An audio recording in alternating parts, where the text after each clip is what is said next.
Hello students, welcome to my YouTube channel Pratik Singh Classes. In this video, we will study Tamil Nadu Standard 12th Physics, Unit 10 Electronics and Communication Systems. This is 10th unit from new book and 9th unit from old book. In the previous video, up to section 10.3.2, that is PN junction diode, we have finished. In this video, we will start from section 10.3.4, that is rectification. Okay, as I am using old book PDF, so you can see here section 9.3.4, but for you it is section 10.3.4 for the batch 2021.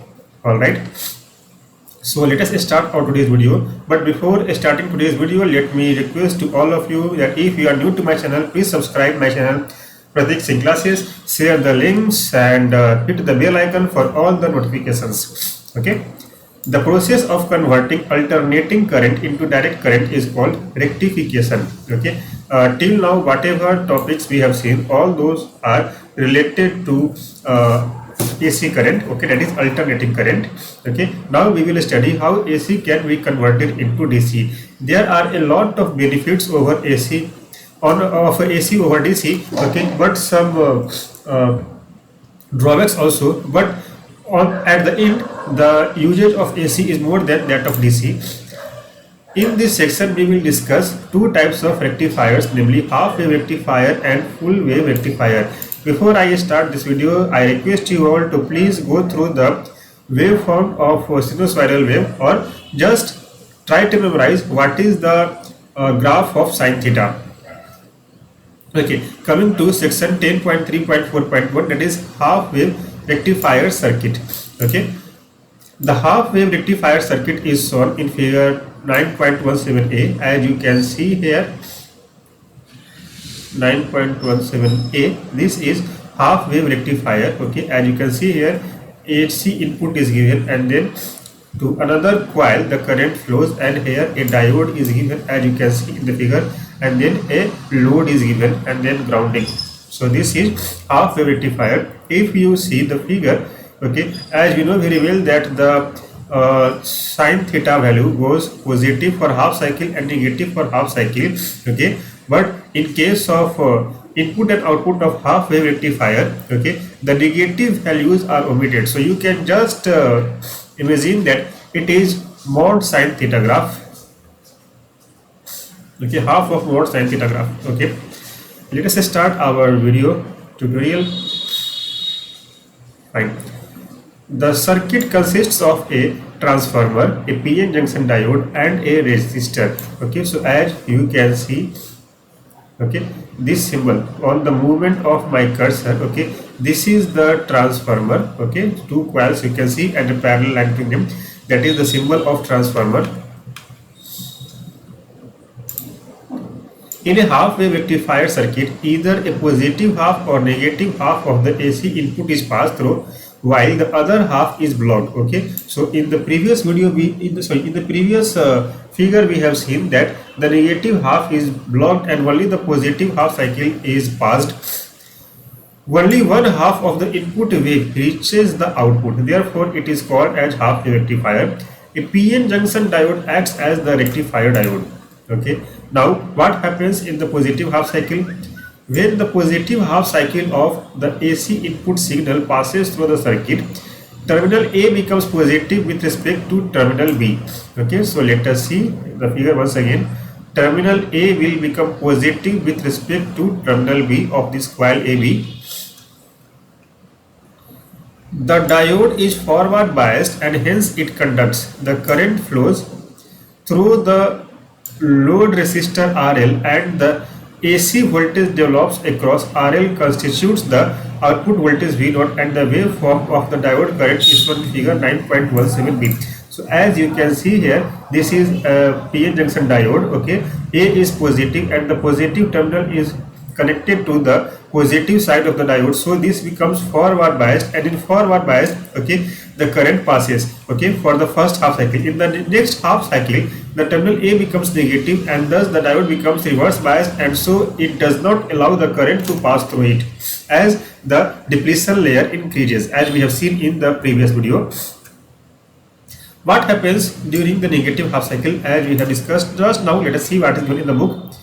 When the negative half cycle of the AC input signal passes through the circuit, terminal A is negative with respect to terminal B. Now the diode is reverse biased and does not conduct, and hence no current passes through RL. Here RL means load resistor. The load may be anything, okay, which consumes electricity. So as you can see in the second half, okay, on the movement of the cursor, the terminal A will become negatively charged, okay, or negative terminal, and then the diode will become reverse bias, and in reverse bias the depletion layer increases, and so the current does not pass through this. Okay, that means in the half cycle input is given but no output is there. The reverse saturation current in a diode is negligible since there is no voltage drop across RL. The negative half cycle of AC supply is suppressed at the output. The output waveform is shown in figure 9.17b, okay, as given here in figure 9.17b. The output of half wave rectifier is not a steady DC voltage but a pulsating wave, okay, means we will have some positive value of current, then up to some time gap no current, again positive value of current, again no current, like that. Okay, so this pulsating voltage cannot be used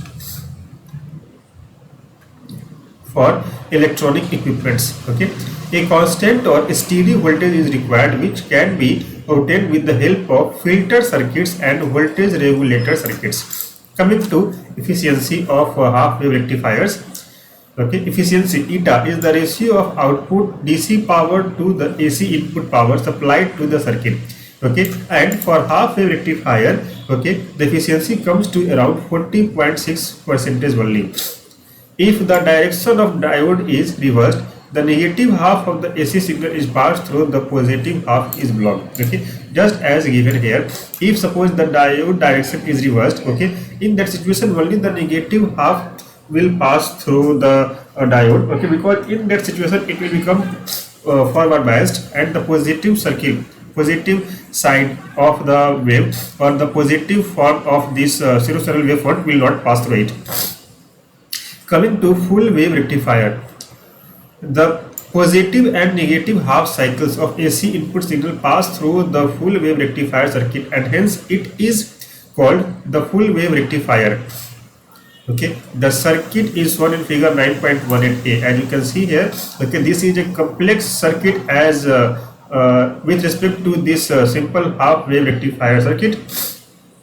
Okay, it consists of two PN junction diodes, a center tapped transformer, and a load resistor. So as let us see once again. Okay, so we have D1 and D2, two diodes, okay, then a transformer, okay, Mn, then we have a load RL.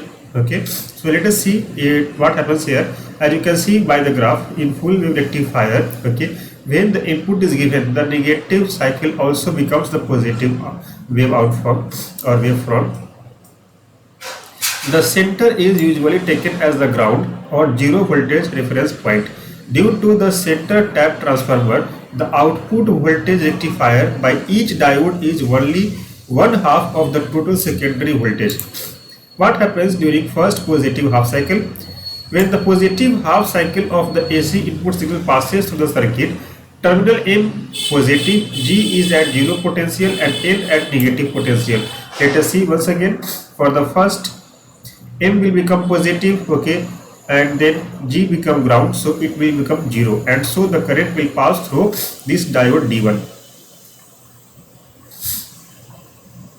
This forward bias is diode D1 and reverse bias is diode D2. Okay, so as I have said you that because current M becomes positive terminal, and positive terminal is connected to the positive side or P side of the diode. Okay, D1 will become positive forward biased, and D2, because its positive terminal is connected to negative side, so it will become reverse biased, and in that situation current will pass through D1 and D2 will not allow the current to pass. Once again. Okay. Hence, being forward biased, diode D1 conducts and current flows along the path MD1AGC. Okay, let us see what is it. M, D1, A, G and C. As a result, okay, positive half cycle of voltage appear across RL in the direction G to C. As you can see here, once again, in the direction from G to C. Okay, likewise, what happens here is, for the next half cycle, M will become negatively charged or negative terminal and N will become positive terminal, and here because of that D1 will become reverse biased and D2 will become forward biased. In this situation, the current will pass through the circuit ND2 ND2CN, okay, in this situation, or you can also say ND2G then C. Okay, that means in this situation the current will not pass through ND1 and current will pass through ND2. Okay, because ND1 will become reverse biased and D2 will become forward biased. So this is all about forward biasing and reverse biasing of the AC circuit or AC current. Okay, in full wave rectifier, okay, the efficiency is found about 81.2 percentage. Okay, it is because both the positive and negative cycle half cycles of the AC input source are rectified and we get some output in this situation. Okay, so this is all about forward and reverse biasing. Okay, center tap transformer. There is a facility to tap at halfway point in the secondary winding. This helps to measure the induced voltage from one end of the secondary to the center point. If the center tap point is grounded, then the voltage applied across the secondary will be divided by half. For example, if the voltage applied across the secondary is 240 volt, then the voltage across one end and the center tap points to plus 120 volt, and for the other end it is minus 120 volt. Okay, so this is all about section 10.3.4, that is rectification. Okay, in next video I will teach you about breakdown mechanism. Till my next video, take care of yourself. Bye bye.